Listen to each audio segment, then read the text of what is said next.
Saksakalyan gunarnavasya Vande Guru Sri Charanarabindam.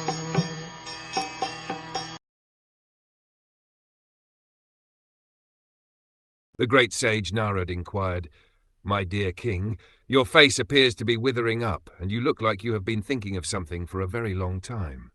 Why is that? Have you been hampered in following your path of religious rites, economic development, and sense gratification?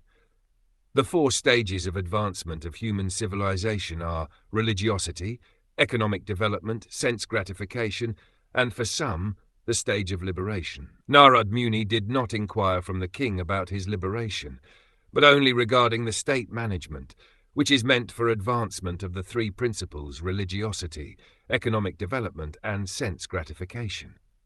Since those who engage in such activities are not interested in liberation, Narad did not inquire from the king about this.